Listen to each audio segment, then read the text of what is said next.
Perkenalkan, kami dari kelompok yang beranggotakan saya sendiri Ridho Fakri Jawahar Rahman, dan saya mempunyai dua rekan. Yang pertama, Perkenalkan, nama saya Siti Aisyah.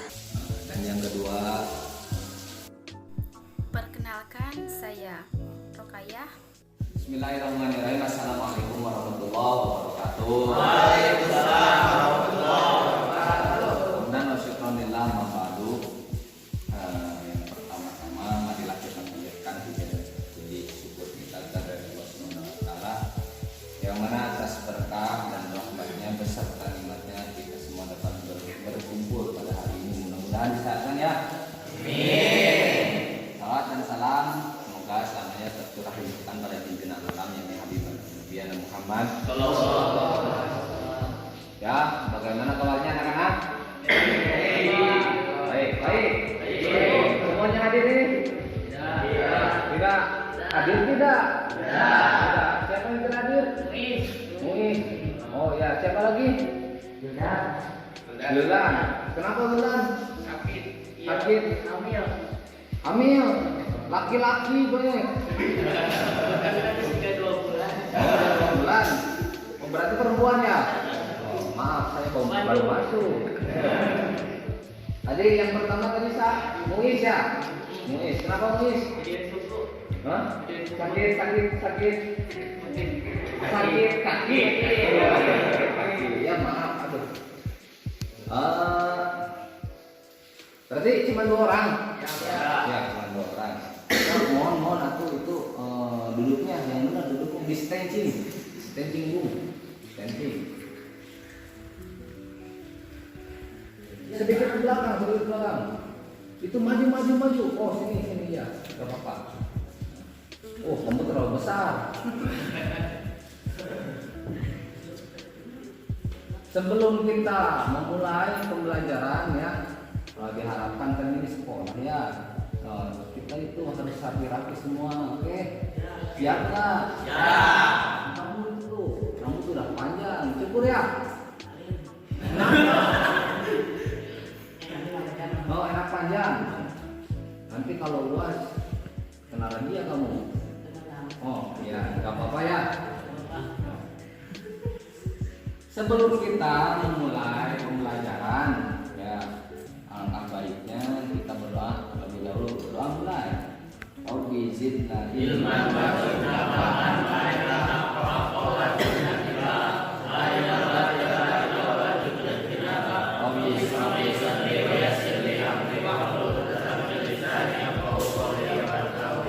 kita itu belajar harus semangat siap? Ya. Mantap. Di antaranya untuk tujuan pembelajaran yaitu untuk menambah wawasan. Di antaranya masih banyak lagi tujuan-tujuan. Kita hari ini belajar mengenai tentang sejarah kebudayaan Islam. Setelah kemarin membahas tentang Khulafaur Rasyidin, kita sekarang akan membahas mengenai proses lahir dan fase-fase pemerintahan Bani Umayyah I. Oke, Bani apa? Umayyah I. Ya, diantaranya proses lahirnya Bani Umayyah I. Lahirnya Bani Umayyah I yaitu di Damaskus pada tahun 40 Hijriah oleh Muawiyah bin Abi Sufyan di kota kecil Ilyat di wilayah Yerusalem. Di mana dengan? Yerusalem. Ini tuh masa pemerintahan apa? Baru tadi disebutin apa? As-Sawadin. Apa itu? Bani Hamdiyah. Bani apa? Bani Umayyah. Bani berapa? 1. Pada tahun berapa? 40 Hijriah. Di mana? Kotanya di mana kota Damaskus? Di mana, Bung? Palestina. Di Ilya. Tepatnya di wilayah Yerusalem. Terus diperkirakan oleh para pakar sejarawan sebagai sabotase terhadap pemerintahan Ali bin Abi Thalib. Dari pemerintahan terakhir Khulafaur Rasyidin. Jadi mari setelah Khulafaur Rasyidin Ali bin Abi Thalib, sekarang membahas mengenai pemerintahan Bani Umayyah. Berapa? Mantap. Apa? Mantap. Oke. Bukan mungkin semua. Terus. Karena pengangkatan Ali bin Abi Thalib oleh mayoritas masyarakat Islam mengganti Khalifah Utsman tidak pernah disetujui oleh pihak Muawiyah. Maka berbagai cara dilakukan oleh Muawiyah untuk menurunkan atau menghancurkan Ali bin Abi Thalib. Jadi di antara kehancuran pada masa pemerintahan Ali bin Abi Thalib itu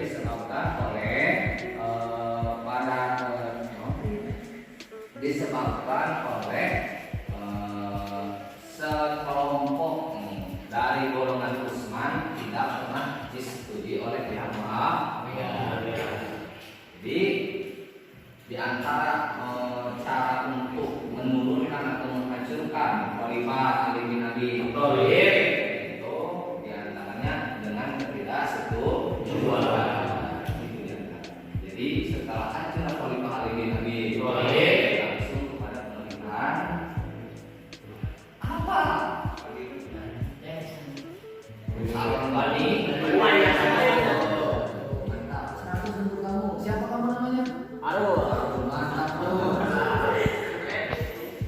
Sebret. Aduh, kalau ini kelas. Terus mereka mengumumkan perang terhadap Ali bin Abi Thalib karena sewaktu-waktu mereka meminta pertanggungjawaban Khalifah Ali akan kematian Utsman bin Affan. Ali dengan tegas mengatakan dia tidak tahu menahu tentang kematian Utsman. Mereka lalu mengangkat perang terhadap Ali bin Abi Thalib dengan tujuan memaksa Ali untuk mengakui perbuatannya. Jadi Khalifah Utsman bin Affan mati itu di antaranya golongan kaum Utsman bin Affan menuduh dari kalangan golongan Khalifah Ali bin Abi Thalib bahwasanya sekelompok golongan Ali bin Abi Thalib itu membunuh Khalifah Utsman bin Affan. Kelompok Muawiyah tetap membuat propaganda untuk menghancurkan pemerintahan Ali dengan cara menghimpun kekuatan besar dengan tujuan menyerang Ali bin Abi Thalib. Karena Muawiyah dijawab oleh Ali dengan persiapan pasukan. Perang berkecamuk dan menelan banyak korban di antara kedua belah pihak yang bertikai. Perang tersebut dalam sejarah dikenal dengan nama Perang Siffin. Ada ya dalam pelajaran apa? Iya sekali itu terdapat pada kelas berapa dulu? Yang sekarang kelas 11 ya? Iya. Kelas 11 itu Perang Siffin pada kelas berapa udah dibahas? 3 MTS kayaknya. 3 MTS. Nah, kamu MTS di mana? Di Jawa Tengah. Di Jawa Tengah. Kamu? Di Ranca. Di Ranca kamu? Sama? Di Amerika. Di Amerika. Kok tidak tahu wajahnya? Iyalah itu gak apa-apa dari mana saja. Yang penting kita MTS. Kita belajar. Terus skenario perdamaian diatur oleh Muawiyah atas ide Amr bin As dan para pendamaian dilakukan antara Muawiyah dengan Amr bin As di satu pihak dan Ali dengan Musa Asy'ari di pihak lawan. Perdamaian itu menyepakati untuk besok pada saat perdamaian Muawiyah dan Ali diumumkan diturunkan dari jabatan khalifah dan diangkat menjadi khalifah yang baru atas pilihan masyarakat Islam. Ternyata besoknya pada saat perdamaian berlangsung, pada saat acara mengumumkan menurunkan Muawiyah dan Ali, yang berdiri giliran pertama mengumumkan adalah Abu Musa karena usianya lebih tua, dan dia mengumumkan bahwa hari ini menurunkan Ali dari kekhalifahannya. Sementara giliran kedua Amr bin As berdiri kemudian mengumumkan bahwa karena Ali sudah diturunkan dari khalifah, maka saya mengumumkan Muawiyah, kata Muawiyah ini, maka saya mengumumkan bahwasanya Muawiyah menjadi khalifah yang Jadi setelah Khalifah A, jadi maka Muawiyah naik menjadi Khalifah. itu Benar. benar. Mantap, Bung, mantap. Terus, Baik anak-anak, untuk yang selanjutnya itu kita akan membahas mengenai fase-fase pemerintahan dinasti Umayyah. Ada 3 fase pemerintahan dinasti Umayyah. Yang pertama itu fase berdiri atau fase pembentukan. Yang kedua yaitu fase kemajuan. Dan yang ketiga adalah fase lemah sampai keruntuhan. Nah, ketika berdirinya dinasti Umayyah itu pada tahun 40 Hijriah atau 662 Masehi, Islam mengalami pembentukan sampai kepada Khalifah Walid bin Abdul Malik, yaitu Khalifah ke-6 dinasti Umayyah. Yang ketika itu Islam sudah menyebar sampai ke Eropa atau ke Andalusia. Nah, Islam sampai ke Eropa atau Andalusia itu dibawa oleh Tariq bin Ziyad pada tahun 711 Hijriah. Nah, pada masa ini peradaban Islam mengikuti ciri Arab atau disebut dengan Arab Oriented. Nah, apa saja cirinya? Ada beberapa ukiran-ukiran di dinding masjid dan juga istana, yaitu menggunakan lukisan kaligrafi yang indah. Juga pada lagu-lagu yang sebelumnya sudah ada sebelum Islam datang, itu dipadukan dengan seni Islam sehingga menghasilkan qasidah yang merdu. Juga pada beberapa ilmu bahasa sudah ada, nahwu dan balaghah, ilmu qiraat, tafsir, sejarah sudah ada. Kemudian keluasan wilayah sudah pada beberapa benua. Ada juga Imperium Yunani, Imperium Persia sudah dikuasai oleh Islam. Nah, sehingga mereka imperium besar itu harus membayar upeti kepada umat Islam sebagai bukti tunduknya, gitu. Walaupun mereka tidak masuk Islam. Nah, yang selanjutnya yaitu fase kemajuan. Pada fase kemajuan ini Islam sudah sangat berkembang pesat, yaitu pada masa Khalifah ke-7, Khalifah Sulaiman, dan pada masa Khalifah ke-8, Khalifah Umar bin Abdul Aziz. Pasti sudah banyak yang tahu ya mengenai Khalifah Umar bin Abdul Aziz. Bahkan ada beberapa pendapat yang mengatakan bahwa khalifah yang sesungguhnya itu ada 5. Ada Khalifah Abu Bakar As-Siddiq, Khalifah Umar bin Khattab, Khalifah Utsman bin Affan, Khalifah Ali bin Abi Thalib, dan juga Khalifah Umar bin Abdul Aziz. Namun yang sebenarnya memang cuma 4. Pada masa kemajuan ini, pada fase kemajuan ini, Islam sudah sangat luas. Nah, ada beberapa bentuk-bentuk kemajuan dinasti Umayyah ini. Yang pertama yaitu pada ilmu pengetahuan. Ilmu pengetahuan ya seperti yang tadi sudah dikatakan, ada ilmu qiraat, ilmu nahwu, balaghahnya, ada tafsirnya, ada sejarahnya, pada bangunan fisik, ada istana, ada masjid, jembatan-jembatan juga sudah dibangun. Terus dalam hal pendidikan ada kutab, ada halaqah di masjid, ada munadzarah sudah dibangun.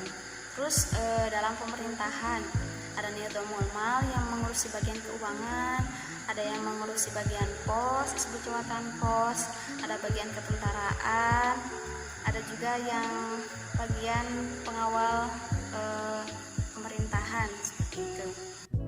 Baik anak-anak, Ibu akan melanjutkan fase-fase Bani Umayyah yang ketiga, yaitu fase lemah sampai runtuhnya Bani Umayyah.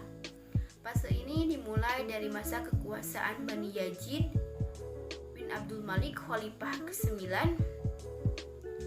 yang tidak bisa mengendalikan pemerintahannya seperti kedua kakaknya yaitu Walid bin Sulaiman.